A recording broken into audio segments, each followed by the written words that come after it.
안녕하세요. 러닝폼의 제시입니다. 1강에서는 문헌정보학과가 어떤 것이고 무엇을 진로로 할지에 대해서 살펴보고 2강에서는 문헌정보학과에서 다루는 학문과 관련 도서와 사이트를 알아보았고요.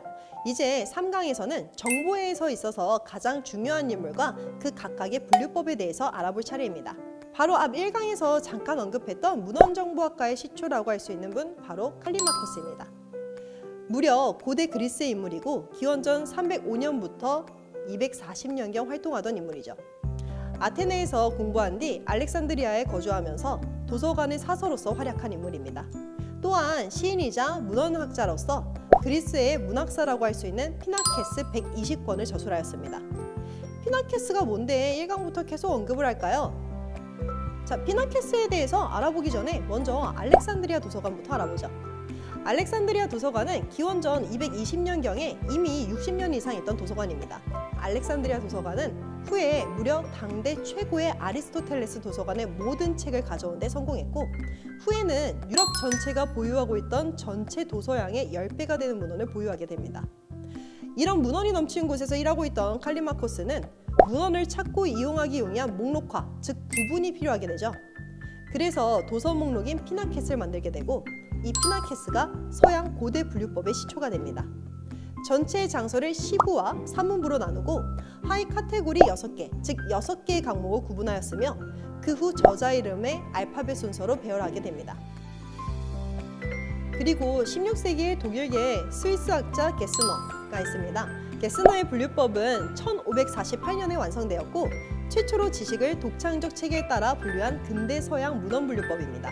자, 고대에서 이제 근대로 넘어왔는데요. 먼저 분류법을 살펴보면 모든 문헌은 철학에 포함됩니다. 철학 아래로는 크게 기본적 학문과 예비적 학문으로 나뉘게 되고 기본에는 물리학, 형이상학, 자연신학, 윤리학 등이 포함되고 예비적 학문은 다시 두 갈래로 나뉘게 되는데요. 필수적 학문과 수식적 학문으로 나뉘는데 필수적 학문은 문법, 언어학, 변증법 등을 다루는 어학과 산술, 기하학, 광학 등을 다루는 수학이 있습니다. 그리고 수식적 문학에는 정치와 관련된 종교적 행위를 다루는 복서, 예지학, 지리학 등이 포함됩니다. 그리고 비슷한 시기에 베이컨의 분류법이 있습니다. 영국의 사상가 베이컨이 17세기 초 1605년에 만든 학문 분류법으로 인간의 정신 능력을 memory, imagination, reason으로 나누고요. 이에 따라 학문을 history, prose, 그 다음에 philosophy로 나누어 학문에 대한 분류를 하였습니다. 이 분류법은 문헌 분류법은 아니지만 이후 고안된 해리스의 분류법과 듀이 십진분류법의 이론적 근거를 제공하기 때문에 문헌 분류의 역사에 아주 큰 공헌을 하였다고 보고 있습니다. 베이컨의 분류법에 영향을 받아 그 후 미국 세인트루이스 공립학교 도서관의 관장이었던 해리스가 19세기경 1870년에 창안한 해리스의 분류법이 있습니다. 분류기호와 도서기호를 서가 배열, 목록 배열, 대출과 반납에 사용한 최초의 분류법입니다. 전체를 3개의 주제, 4개의 부문, 그리고 100가지를 구분하여 숫자를 사용하였고 그 아래에서는 알파벳 소문자를 부과하였으며 동일한 기호 아래에서는 저자 및 서명의 알파벳 순으로 배열하였습니다. 자, 고대부터 근대까지 쭉 둘러봤는데요. 자, 이제는 현대의 분류법에 대해서 말씀드릴게요. 그 후 분류법은 세계의 4대 문헌 분류법으로 정리가 됩니다. 제1. 듀이 십진분류법 2. 국제 십진분류법 3. 미 의회 도서관 분류법 4. 콜론 분류법 이렇게 4가지가 있는데요. 우리가 오늘 살펴볼 현대의 분류법은 바로 듀이 십진분류법입니다. 너무 길죠? 그래서 줄여서 DDC 또는 아니면 DC라고 합니다.